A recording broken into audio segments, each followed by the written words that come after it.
Self-assessment for Chapter 6, the patient with thoughts of suicide or self-harm.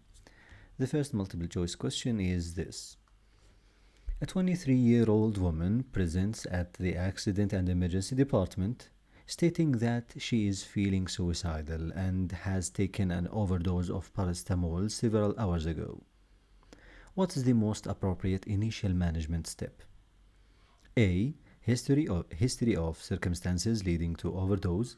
B. Mental state examination. C. Measurement of serum paracetamol levels. D. Determination of suicidal intent. E. Evaluation of current social supports. And the answer here, we are asking about the most appropriate initial management. The answer would be C. Measuring serum paracetamol levels. And of course with, INR, liver function, other baseline bloods. And that's why, because we want to determine the requirement for potential life-saving treatment. This is the priority here, safety, this can be measured from 4 hours post-ingestion, although levels become harder to interpret after 15 hours. So we are still with the range.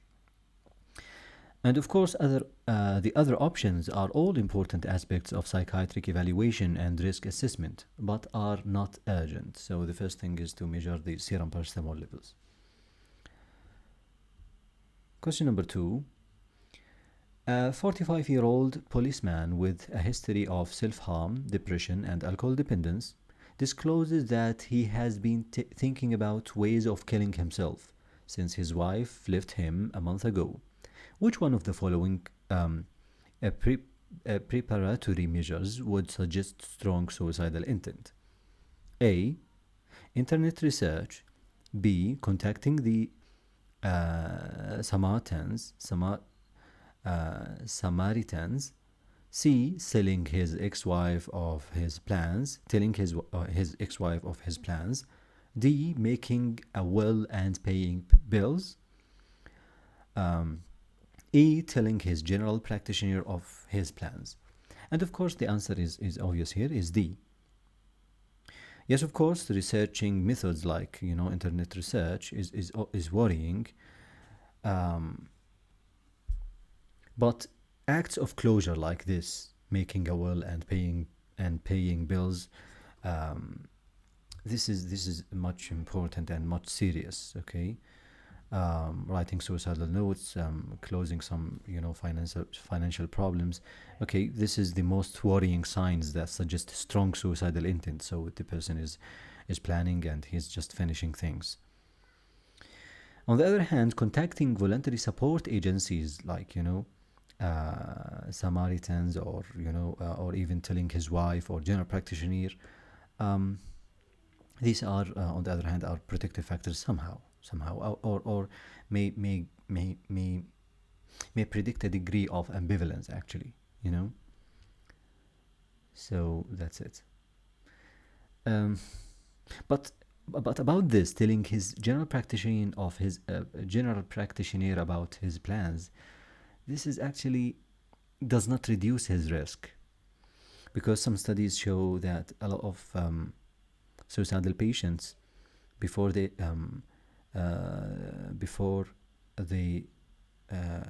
make the suicide, they make some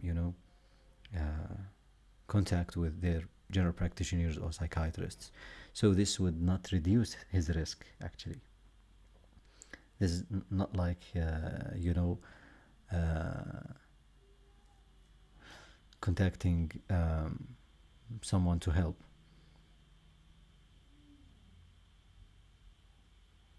Okay, but let me just process this.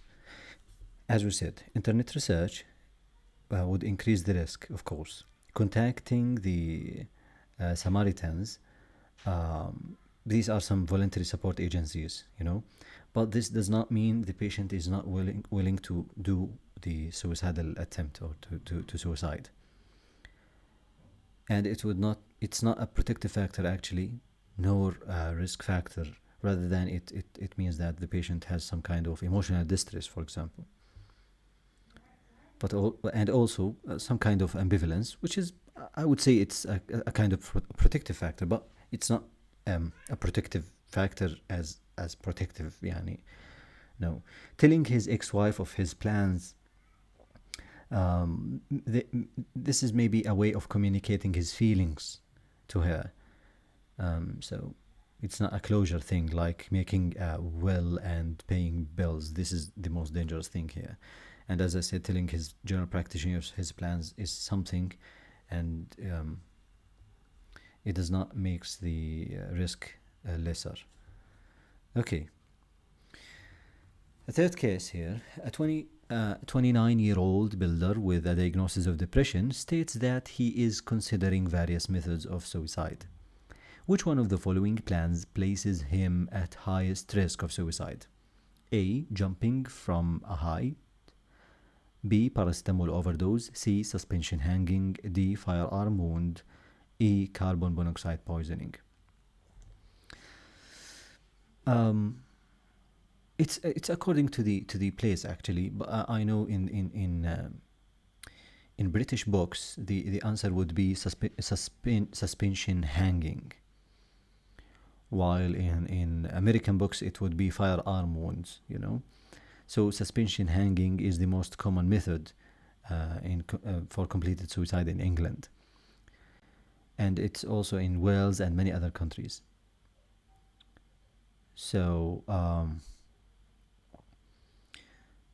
self-inflicted firearm wounds are most common in the United States, as I said. Paracetamol is the most common drug of overdose in UK, but it's not for completed suicide. Jumping from heights is fairly public method of suicide, thus is often reported in the news. Although media coverage of all suicides has reduced in recent years due to campaigns to reduce advertising of suicidal locations. So, carbon monoxide poisoning used to be fairly common. However, because in modern motor vehicles, the new technology reduced this kind of poisoning and the capability of doing this. Okay, let's go to the extended questions. So the patient with thoughts of suicide or self-harm. So we have these mental disorders and self-harm. And for each of the following patients, select one of the most likely mental disorder from the list above. So we should memorize somehow the list here and should the appropriate diagnosis for the cases below. We have OCD, obsessive compulsive disorder, anorexia nervosa, alcohol dependence syndrome, Lesch-Hand syndrome, mania with psychotic symptoms, emotionally unstable personality disorder, depressive episode, moderate severity, schizophrenia, generalized anxiety disorder, depressive episode, severe with psychotic features, dissocial personality disorder. So the first case, a 19-year-old woman states that she is going to kill herself because the voices in my head are telling me to. This started troubling her this morning after an argument with her mother. Yesterday, she felt fine with no voices. She has no symptoms of depression. She insists that it will be all your fault when I commit suicide, and demands admission to a psychiatric ward. She has a history of self-harm by cutting and is well known to mental health services from previous emergency presentations. So here we are talking about personality disorder. Mostly we are talking about borderline personality disorder. So the answer would be this, emotionally unstable personality disorder. So that's it. She is a young woman with a long history of self-harm, difficulties with interpersonal relationships, auditory pseudo-hallucinations at times of stress, and no symptoms suggestive of depressive illness. So we are talking about emotionally unstable personality disorder. We are talking mostly about borderline personality disorder. Another case, a 50-year-old male bank manager who tried to gas himself in his car is found in a remote forest clearing at half 4 a.m. by a dog walker. Typed letters to his wife and children, currently on holiday, were found on the passenger seat. He has no psychiatric history. He appeared intoxicated, however, he states he is not a big drinker. He described recent weight loss and wakening early in the morning. He is convinced that a recent financial crisis is all his fault. So, bank manager tried to kill himself. 4:30 a.m. Okay, and letter. Okay, so from these options, the patient has depression, of course. Here we have depressive episode. It's not moderate, of course. It is severe episode of depression. So depressive episode, severe with psychotic features. Where is the psychotic features? Yeah, that he is convinced that recent financial crisis is all his fault. We have guilty delusions. Okay, so that's it. That's the answer. Depressive episode, severe with psychotic features. And of course his suicidal attempt was serious, actually, because he went to a place that is remote from others, not to be discovered, and made acts of closure, like he typed letters imply that something he's going somewhere, and of course he has depression, and he may have intoxicated himself to reduce the ability to inhibit himself from acting on this. So this is serious. Another case. A 22-year-old man presents with his mother. She is concerned that he has burned his chest with cigarettes multiple times and appears to have created the image of a crucifix. He insists that he is the second coming of Jesus Christ and has special powers of healing that command respect. You note that he is disheveled, topless, talking very fast about loosely related ideas, and is very distractible. There is no history of substance misuse. He has never been to church. So we are talking about mania here, It would be, so this is the most appropriate answer here, which is mania with psychotic symptoms, of course. Young man, self-inflicted injuries, grandiose delusions, and of course, disinhibited flight of ideas, and these kind of things. Okay. There's no information about if there's any drug of use or something, but you should consider that. Okay. Another case. A 62-year-old woman reports that she took a handful of her antidepressant tablets, then told her husband that she had done what she had done. She is unsure whether she wanted to die. She has been in intermittent contact with the community mental health team several times during her adult life, with periods of poor motive and alterations in her sleep pattern. However, she has also had long periods of being well and managing to work in the local supermarket. She reports strong feelings of guilt and recent social withdrawal. At interview, you feel that her affect is flat and she is tearful. She does not drink alcohol or use drugs. So what's the most appropriate answer here? There was something about depression, but depressive episode with moderate severity. I would think this is the answer because, there's a pattern of previous episodes of illness She has, yes, of course, depression, but no mention of psychotic symptoms, no drugs, no alcohol, no, she's functioning well usually, so it's okay. So it's not very okay. She needs treatment, but that's the diagnosis. The fifth case, a 15-year-old girl was found having tried to hang herself in the family bathroom. Okay. She left a suicide note and was discovered by chance by the family cleaner.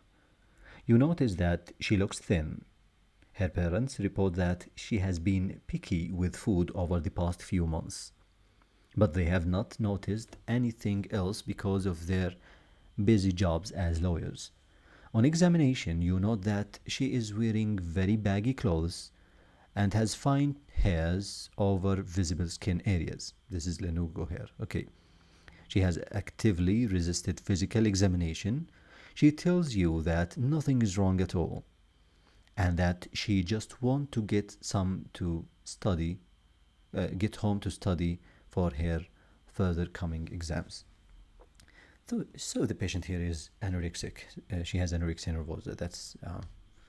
That's for sure. I think this was one of the anorexia nervosa, one of the options here. So let's continue with another question. Here we have states about immediate psychiatric management of the patient who has inflicted harm upon themselves. So these are the options, and then we will have the cases to pick an option for these cases. So what are the options? A, admission to psychiatric intensive care unit. B, admission to inpatient psychiatric ward. C, admission to medical assessment short stay ward. D, discharge with immediate outreach team involvement.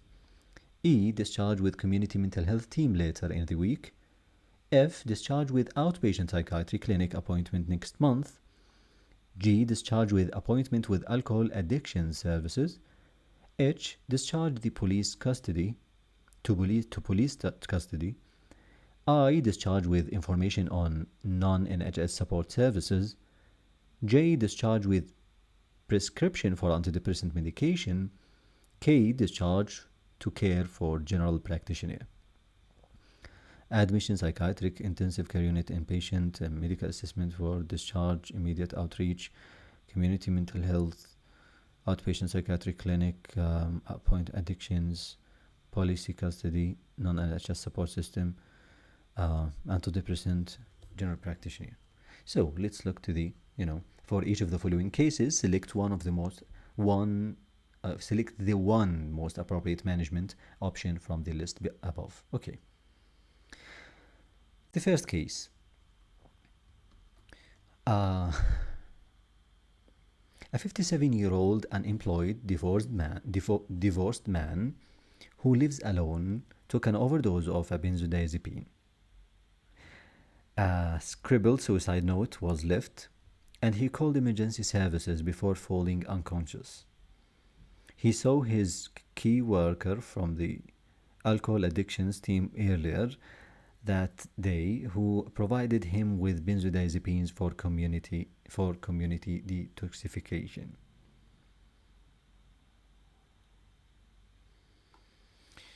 Again, so we have a patient. He is intoxicated, drugs and alcohol. So we need to evaluate the patient for mental state examination while he is more stable.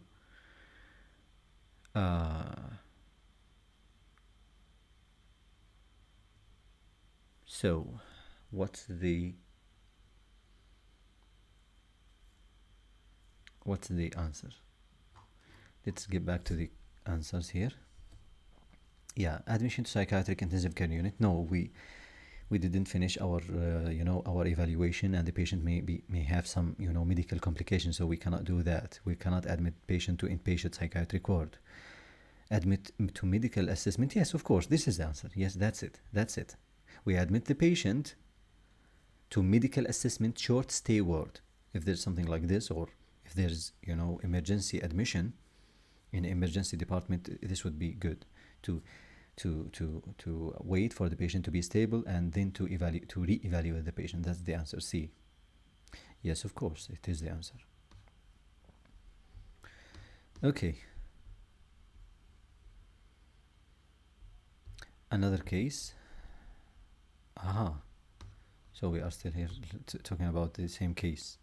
She felt that he was in good humor when she saw him. He has presented numerous times in the past with minor overdoses. At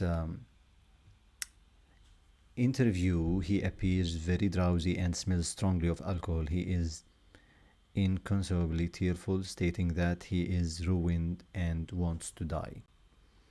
The same thing, nothing new here. Okay, the second case, a 20-year-old unemployed single woman took an overdose of a dihydrocodeine. She was found collapsed in the street and required naloxone. Her urine drug test is positive for cannabis and cocaine. Upon wakening, she threatens to kill the nurse who has taken her cigarettes. She continues to be physically, verbally, and racially aggressive to A&E staff. She has had one short admission to a psychiatric ward 2 years ago and was diagnosed and was discharged after assaulting a member of staff. On discharge, the consultant concluded no signs of mental illness.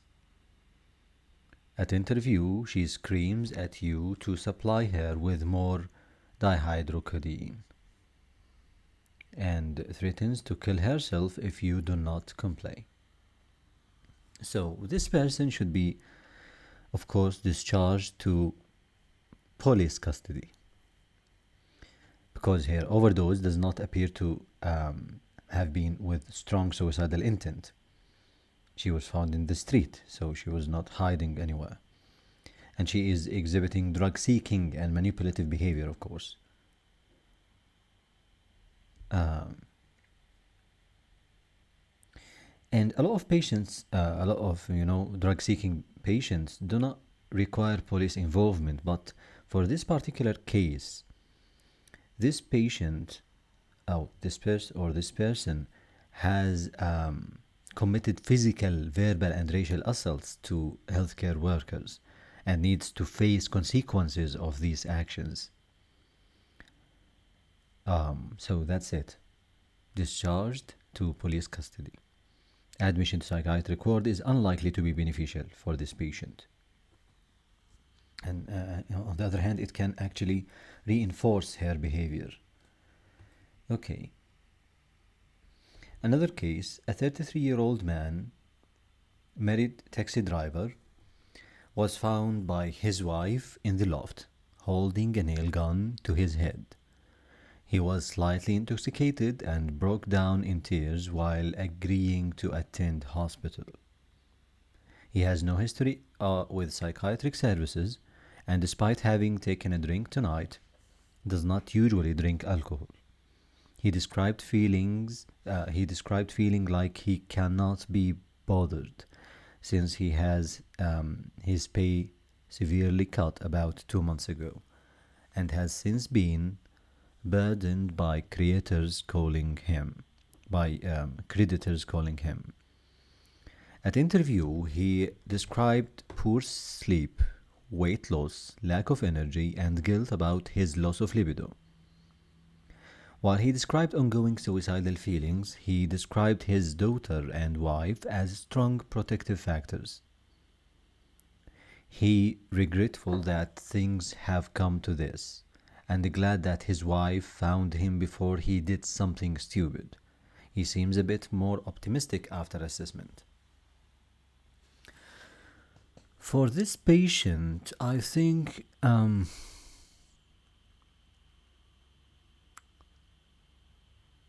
of course, the patient is suffering from depressive illness, of course, and that's probably precipitated by financial and employment difficulties. But but he is remorseful after this suicidal behavior and appears to be struggling with his current situation. Um, and he have supportive wife and stable uh, relationships with his wife and his daughter. And these are some protective factors that may help him. So what should we do for this patient? Let's get back to the options. Admission is not needed here. Admission to psychiatric intensive care unit, no. Nor to inpatient psychiatric ward, no medical assessment needed after this. Discharge with immediate outreach team involvement, no, I don't know. I discharge with community mental health team later in week. Discharge with outpatient psychiatric unit. Appointment next month. Actually, he needs some outpatient, arrangement, but not next month. So something like this, community mental health team later in the week is the appropriate answer. So let's just check. Yes, this is the right answer. Discharge with community mental health team later in the week. So he's safe to be home, but to be rechecked after 1 week. So that's the answer. Okay. Another case. A 67-year-old retired widow with no psychiatric history took an overdose of 4 of her blood pressure tablets. She waited until after her daughter went on holiday and was only discovered when her neighbor visited unexpectedly and saw a suicide note addressed to her daughter on the coffee table, stating that she could not go on without her recently deceased husband. She later told the psychiatrist that she was just a silly old lady. Just a silly old lady, okay. And denied any suicidal intent. She just wanted to go home to look at her wedding photographs. Aha. So this is dangerous, actually. This is dangerous. So this lady most likely requires admission, actually, to the psychiatric ward. Why is that? For further assessment, of course. And to after stabilization to reevaluate her mental state examination. And to review the risk.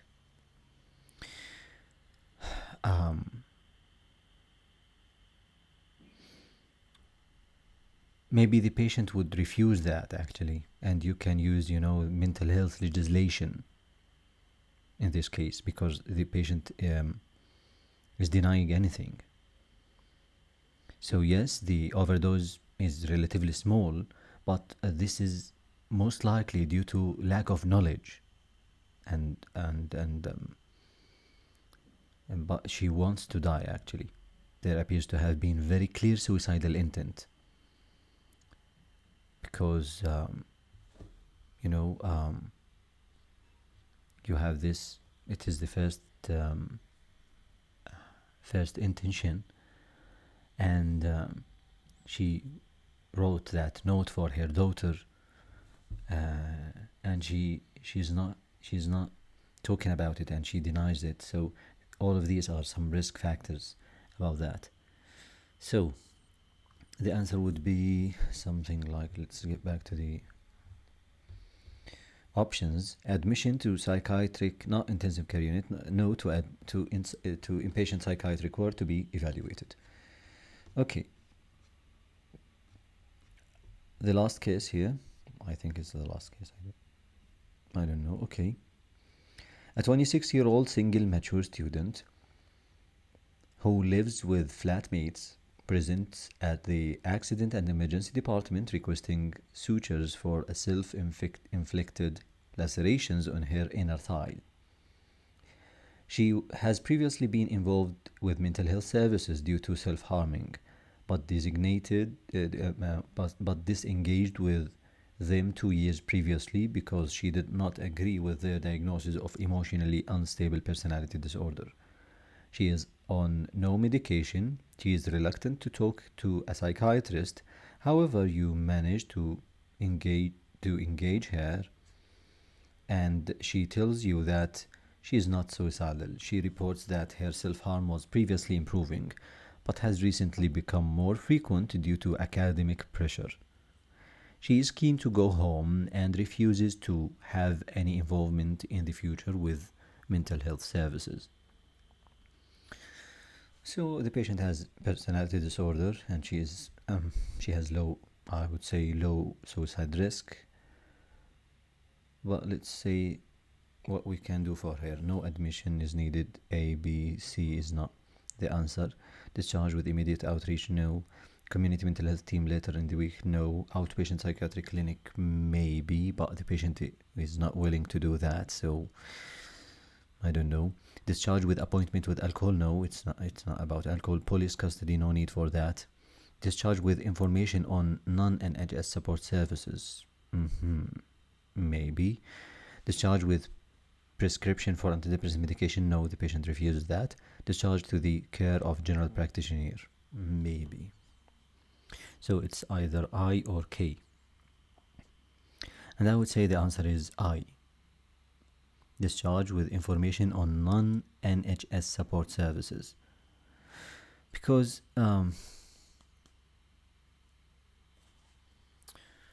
she does not want to to continue with any kind of mental health practitioner, but there are a lot of non-NHS support services. I don't know, actually. I'm not in NHS right now, but I think there are a lot of support groups or something that can help her in some kind of something. So I think that's the answer, and actually, yeah, it is the answer.